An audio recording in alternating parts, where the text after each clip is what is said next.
UX Our Minds podcast. This is episode 2, and today we're speaking with Glenn Stewart, Experience Lead at Labster. Glenn helped me early on in my career. He was willing to be available for a few chats, a few video calls, and his experience really helped me, especially in preparing for interviews and the like. So I wanted to invite him on and give him the platform to share this advice with you. So sit back, enjoy, and here we go. So, Glenn, do you want to maybe just give like a bit of background about, I don't know, about you and how you got into your current job? Like, yeah, go ahead. Yeah, sure thing. So I'm Glenn. Nice to meet you all. And I've been working in the UX industry now for almost 10 years. The grades are starting to come through. So I've been around for a little bit. It feels like, it doesn't feel that long though. Time flies. No. I had no idea I was going to end up in the UX world though. I started out racing mountain bikes down hills as fast as I kind of could. Wow. That was fun. That. Yeah, no, Not related at all to UX. No, doing that for a long time, it was great. And then I had a huge crash and broke everything. So I couldn't race anymore. I'm sorry, I didn't know. I never knew that, guys. For Liz, I didn't know that had happened. But like, how did that happen? Obviously, not to go into too much detail, but like, what happened? No, I was just at a race and following a good friend of mine through a section of the track, and you had to jump over a section of like boulders, which was quite cool. Started raining the corner before I got to the boulders, so you're doing 20, 30 miles an hour around the corner. And I slipped off the rock as I went to jump over it, and I just hands out and broke elbows, all sorts of things. I'm sorry about that. No, it's fine. It's got me to where I am now. That's true. I've had my mishaps as well with mountain biking and stuff like that. So, but that's for another podcast. I think another genre podcast as well. But we're cool. Anyway, yeah, go ahead. So yeah, went through sort of the ringer with that. I imagine it feeling like a bit like a professional footballer when they finish their career and they're like, "What do I do? I'm just so lost. I had no clue." I was at college doing like a BTEC in IT, and I was like, how can I extend this into being some sort of career now? How can I try and make money? Yeah. So I went to uni doing an IT degree. Okay. And in the final year, they had a HCI module. And I was like, wow, this is kind of cool. I get to talk to people. I like talking to people. I get to design stuff and be creative and sort of express myself in a different way. And coding didn't hit home. That definitely wasn't for me. But yeah, UX, HCI, that's where I found my fit. Cool. I decided to finish uni somehow, got a degree, which was amazing. Moved to London and just thought, I'm going to just try and get an internship. I'll try and get a job. I sold my car, lived off the money of that for a few months in my flat, and eventually got an unpaid internship, which was 3 months long without pay. I was like, oh no. Luckily, at the end, they decided to keep me on, and yeah, haven't looked back since for the last 10 years. 10 years, well. So, like, how? So you say you were studying a BTEC in IT. It's a similar career path to mine, actually. Like, I studied BTEC in IT hardware and did like a bit of a Cisco course as well. And then kind of continued studies at college in IT and all of that. So a similar path in some ways. But kind of what was like the time frame from kind of obviously starting your BTEC in IT all the way through to getting your internship and eventually like sticking it out in UX? I guess it would have been 5 years. I've never not done anything. I'm not the sort of person that can sit still. So whilst I was racing, I was doing my college BTEC. Okay. More because my dad said that I had to have some sort of backup. And I was like, I'll just be a plumber or something. It's fine. But no. So yeah, it was kind of the usual trajectory, just like it jumped a bit. Yeah, absolutely. So like, did you have any like inspiration like during that journey in terms of like, or was it just purely like your studies or when you heard of this HCI course and UX course that you kind of piqued an interest, or was there like some form of inspiration for you like externally? There was no external inspiration at all, apart from it just completely piqued my interest when I when I entered Okay. that sort of class. I remember sitting through the sort of the introduction to it, and I was like, wow, this is cool. This is like This is psychology, understanding people. yeah. Yeah. Cool. What was there like a psychology, sorry, element included in that course or? Not necessarily. It was more just you figured it out by through empathy, basically. Okay. Okay. Okay. And kind of what were there any challenges during that journey? Like any moments where you thought, yeah, this is going to be hard or this is going to like take a while, especially like you mentioned before, like an unpaid internship and stuff. Yeah, I think the biggest one for me was that I'm from like humble backgrounds and then moving to the big city, coming from Yeah. Wales, trying to fit in. I was like, can I make this happen? Is this going to work? Is this for me? Yeah. Yeah. So you would say that was your biggest challenge? Yeah, definitely the Yeah. imposter syndrome. And I think a lot of Yeah. designers struggle with that. I still struggle with that to this day. Yeah. Yeah, I think that that never goes away. Like you'll always, in some ways, it can also be something you can use to learn, like to continue improving. If you ever kind of get into that comfort zone where you're like, yeah, like I've got where I need to be, like I'm comfortable with what I know now, then probably you'll stagnate. So I think it's always good to have that kind of feeling of yeah, I need to continue pushing myself and learning and kind of make my value worthwhile. So yeah, that's cool. That's cool. Like in terms of, so going back to you, obviously got this unpaid internship. Did you have some form of portfolio before you joined that, or was it just purely based off your studies? So it was completely based off of my studies. I remember using a recruitment agency to get the Oh, interview, and they made me record like a 10-minute video of myself talking about me and what I've my, done my that work before. was. Really Oh, it awkward. was horrific, so bad. But ultimately, I think it worked. It got me a few interviews, and I got lucky enough. Ah, I got to choose where I wanted to sort of go. okay. Um, So it felt hmm. awkward, but it didn't look awkward, obviously. Maybe I was just one of the less awkward people. I'm not sure. Probably. Okay, that's cool. And then since then, like obviously now you're at Labster. So do you want to give like a bit of, I don't know, background to Labster, how you kind of join there, kind of what you do as well, like your day-to-day kind of role? Yeah, sure thing. So at Labster, the core mission really is to empower the next generation of scientists, and that's Okay. really the idea is to level up education. Education system's Okay. pretty much been the same, textbook based for a long time. Hmm. As a kid who rode mountain bikes and got fun doing things like that, I struggled with anything that was a book. I couldn't hold it, Okay. sit still for 5 minutes. So this kind of, yeah, definitely resonated with me, the idea of making education more engaging and way more hands-on as well. So we create at the moment science-based laboratory simulations. So just Okay. going through anything like chemistry, biology, anatomy, and physiology, all those sort of topics, and put them into real-world scenarios. So you can actually Okay. see the experiments that you're doing without having to have like $1 million laboratory Yeah. or some crazy Oh, university wow. access. That's really cool. So it's like a virtual lab environment, just to kind of put it into layman terms. It's exactly that, probably what's said on our Okay. website. Okay, there you go. That's cool. That's cool. And your role specifically is, are you kind of the UX design lead? I noticed on your LinkedIn is it experience lead or Yeah, something like that? I call myself an experience lead, just Okay. because my focus and the work where I enjoy most is just sort of looking over the top of all the experiences that we have. So in Okay. Labster, it's teaching, the learning, and the creation experience, and just curating them, kind of being like a little bit of a puppet master to try and make sure they all fit Okay. together. So there's one Cool. single Cool. experience. Yeah, and then I've That's got nice. a great team of designers and researchers underneath Ah, who cool. allow that to happen. That's cool. That's cool. How many are in your team, and kind of the numbers, obviously between UX designers, researchers, etc. So we've got two UX designers currently, product designers we call them. Okay. We've got a service designer as well. I also count a bit as a product designer. I can still get Okay. my hands dirty. It's probably best for the world that I don't too much.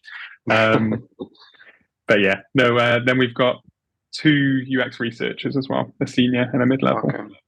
That's cool. That's cool. Have you worked with any juniors since you've been there, or kind of in your like in your career? Yeah, with plenty of juniors. A few people where it's their first sort of job out of uni. That's awesome. Oh wow! Always so So good to it is see the possible. hunger. Yeah, it can It is happen. possible. Um, yeah, and then on our team currently, when I joined, he'd already been there for a little while, but Tudor, he came straight from his university course, did an Okay. internship, and now is progressing up through the ladders and can't hold that guy back. He is on a growth That's mission.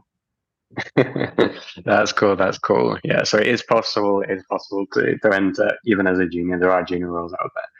Like, kind of just focusing on that maybe a bit more in terms of like being a junior. Obviously, you've been a junior, like I am, kind of was a bit. Like how, like what would you say is the best way to present yourself? Like, I'm not sure if you're a part of like the interview process of interviewing those juniors, like kind of maybe some tips for juniors on how to present themselves maybe in an interview or even portfolio. I'll give you the floor, Glenn. Yeah. No, I guess for me with hiring with juniors, it's about finding someone that's really hungry. Yeah, Um, there's a lot of people that want to come into our industry, and that just yeah, raises that bar even higher. You can yeah, quite often teach the sort of the hard skill pieces around how you follow the processes, how you create your own processes eventually, and all yeah, that stuff. But actually being hungry and being curious to learn and grow, yeah, that's that's the magic stuff. That's really what yeah. I look for.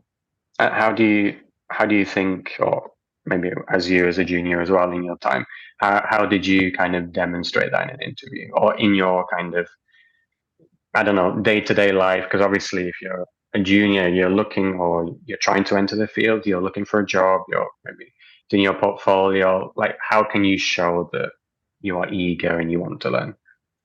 I guess one thing that I look for as well now, and it's not something I did, so I can't say that it's tried and tested, but something I look for is the understanding of the space that you're interviewing for. So if you're a junior and say you really love sustainability, Okay. start speaking to and getting into those areas, like people in those with those areas, and Mhm. just get to know them, but also get to know who those like users and customers are, because you've already got Okay. one foot in there in that interview. Then you can already start telling them Yeah. how you can contribute and how you can drive their business forward, because ultimately Yeah. that's what you're hired to do. Exactly. Exactly. It's, yeah, kind of demonstrates a proactiveness to also learn to kind of engage, especially if it's a field that, yeah, maybe you're interested in, or maybe as with me personally, like in my current job with the Earth observation industry, like I knew nothing about it before applying for the job. But in the days like leading up to my first interview, like I just spent a lot of time just researching like what is Earth observation, like how can you use it, like just everything, and kind of put together a bit of a presentation, even if it was a bit cheesy, and then kind of use that in my opening interview. And I think, well, I got the job, but I think it did make an impression because it kind of, yeah, like you mentioned before, it gives the sense that you are eager to learn, you are interested in the role specifically, but also you're interested in UX and in the field. And you're not just kind of, I don't know, jumping from job to job or applying from job to job, just kind of desperate just to get a job, whatever that is. So absolutely. Any kind of things not to do or things that you've seen or you've done yourself that you look back and think, yeah, I would I wouldn't do that again. Um, yeah, try not to be overly anxious. Go, you're Okay. selling yourself ultimately, and you know Yeah. yourself better than anyone in the room that you're talking to or Yeah. online, and that's Yeah. all there is to it. You can be honest with people and say that you don't know things, and that's fine. It's so much better Yeah. to be truthful and show the real person that you are, and that will naturally make you more confident as well because you're not trying to be somebody else. Those are Exactly. always the best people who I interview. They know who they Absolutely. are. Yeah, I would agree. I would agree, especially if you're a UX researcher, you want to enter that field. I think showing a curiosity and an acceptance that you don't know everything I think goes a long way also in that field, because if we knew everything, then there would be no need for UX researchers. So yeah, I think that is a really good point. Also, like any kind of skills, like could be UX or could just be personal skills, that you think are absolutely fundamental and necessary, even at like a junior level, on entry level, that you absolutely need to know before starting your first role? I think you naturally have to be a curious person. That Yeah. you can't be in a UX field without being curious. You have to want to just go in, explore if it's new to you, that field, get embed yourself into it, and then you can start to learn through that curiosity. Otherwise, you're just going to be bored. Yeah, that's true. Yeah. And you don't want to be bored. No, you don't do something that's going to make you bored. Another Cool. big one for me is about creativity, and I'm not talking about like creativity in terms of the way that you can draw or something like that. It's the way you Mhm. can like look at a problem and think of a million different ways to solve it. Yeah. No, absolutely. Yeah, I think that's a good way to put it as well. I think that's something that I've seen the value of in my job as well. Um, even if it's like really wacky or weird ideas, just getting it out there, getting them down, because that kind of also lends itself to further creativity in the team. So like weird ideas, even if you feel a bit uncomfortable putting it out there, but then you find from that can, I don't know, generate a new idea, and kind of you can move from there. So yeah, absolutely, I would agree with that too. There's also another question that I was going to ask you for portfolio work, because there is a lot of, well, me personally, when I was trying to find my first role and I was doing some volunteer work and different things, the portfolio is a big thing for me. Like I think I changed it like 10 times, spent a lot of hours on it, and each time probably got different feedback. So maybe I would use the feedback from my first portfolio, I would use the feedback that I got, use that feedback to amend it, then put it out there and get other feedback that was maybe contrary to what I just kind of received before. Both senior UX designers, UX researchers, both kind of with like, I don't know, with expertise in their field. So you feel, who do I listen to? Like, is one better than the other? So kind of from your experience, probably maybe adding to the pot. But what's your thoughts on the portfolio as a whole? Is it necessary? How should someone present themselves on a portfolio if you feel they should have one? Uh, I like portfolios, especially for individual contributor roles. Hmm. But as a sneak peek, I want them to make me curious about what that person's thinking is. I Yeah. don't want to see someone who spent like 3 years making a portfolio and is really hung up on it, because that also shows, especially as a designer, that you're a Hmm. perfectionist and you're really going to Yeah. struggle to let something go if you can't release something that's perfect. So I Yeah. personally don't mind seeing portfolios that are a bit cheeky, being like, "Oh yeah, this bit's missing because I just haven't had time to do it yet." Anything like that. That's fine. It Okay. shows that you're a real person. Yeah. Also a bit of So personality. yeah, I do like personality, though, Yeah. especially shine through because it's kind of your differentiator. Yeah. Because I imagine you yourself as well, that you see many portfolios, especially when there's a role open. If they're all generic and they all look pretty similar, like if there's one that stands out, you see a bit of personality of that person, that obviously is going to put it to the top of the pile, at least on that front, in terms of, oh, this person's a bit different, maybe thinks in a different way, likes to present themselves in a different way, is curious as well. Uh, yeah, on different things. So yeah, that's cool. Excellent. Is there anything else, just in general, like I'll give you the platform again, that you feel new UXers should just know, or maybe just some advice in general? I think be as empathetic as you can. That's going to be your role. It's just to be a beacon of empathy in the voice of the user. Hmm. So try to understand them in every way that you can. Brush Okay. up on different ways of conducting studies. Not that you have to be Mhm. perfect at it at all as a junior, No, no. but just understanding, okay, cool, this is a good technique to try in this situation. And those around you, the designers around you or the management around you will help guide you and go through that. So you definitely don't have to be perfect. Just have Yeah. ideas, have something to play with. Cool. And what about those that are not in work and are maybe looking for a role? What advice would you give to those ones? The market's hard right now. The, Yeah. the economic situation doesn't make it better. But keep going. There's a lot of events and talks that are going on currently. Keep going to those. They can be awkward. They can be horrible. Try and take a friend, even if they're not in the fields at all. Just turn up, show your face, get talking to people. Generally, just trying to create a space for yourself to meet new people and essentially, I hate the word, but network. Get yourself out there. Yeah. Network is probably overused, but yeah, network, and I think that was a big thing for me, like networking, even if it doesn't lead to a job offer, but just to meet people, to get different, like obviously I met you networking, kind of just meet people, get different viewpoints, different ideas, and also just gets your name kind of known as well. Not that it's about that kind of making your name known, but people are aware of you. So if there are any, and obviously people, especially on LinkedIn, they like job offers, or they like resources, or they like a post about some advice or something like this. So it kind of keeps that information and advice flow and funnel kind of running, and keeps you curious and keeps you learning as well. So yeah, those are all really good pointers. So thanks, Glenn. Appreciate your time. We'll end it here so I can let you get back to your day. Amazing. Thanks, Dale.